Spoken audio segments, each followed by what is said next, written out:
Hi there.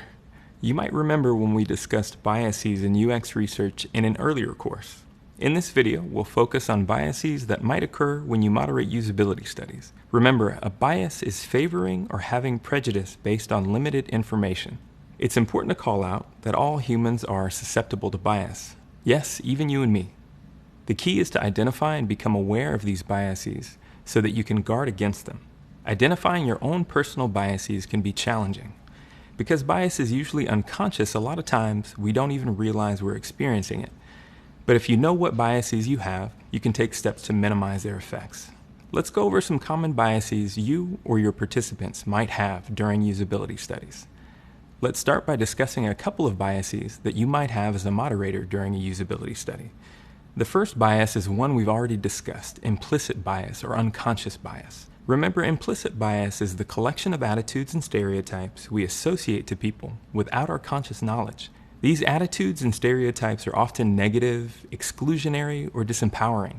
When recruiting participants for usability studies, any implicit biases you have against a particular user group might impact your expectations for how those participants will interact with the product. Another bias you might have as a moderator during a usability study is serial position effect, which we've discussed in a previous video. Serial position effect is a psychological bias that states that when given a list of items, people are more likely to remember the first few and the last few, while the items in the middle tend to blur. Be aware that when you're interviewing participants, the first and last things they reveal might stand out to you more than the feedback in the middle because of the serial position effect. Similarly, your participants might experience the serial position effect. If you give participants a list of instructions, they're more likely to remember the first and last items on the list. Next up, another bias often experienced by participants, friendliness bias. Friendliness bias describes the tendency of people to agree with those they like in order to maintain a non-confrontational conversation. Think about this in the real world. Has your friend ever asked you if you want to eat at their favorite restaurant? Even if you hate the food, you might agree to go to their favorite restaurant in order to avoid confrontation. While this might have benefits in the social world, in the world of usability studies it can present a bit of an obstacle. As a moderator, if you are too friendly and develop too strong a rapport with participants, there's a chance participants will want to agree with you in order to avoid confrontation. This can stop participants from giving honest feedback.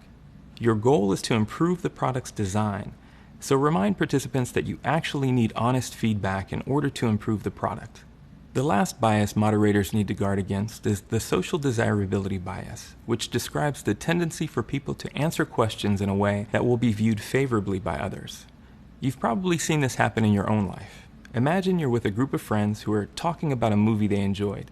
One of them asks you, "Did you like the movie?" And everyone turns to see your response. You're likely to say, "Yes, I loved it," to be viewed favorably by the group, even if you didn't actually love it.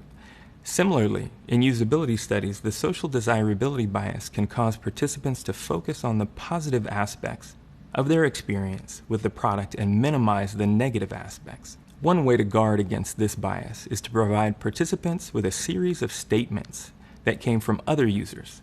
Ask participants which statement they most relate to and emphasize that there's no correct answer.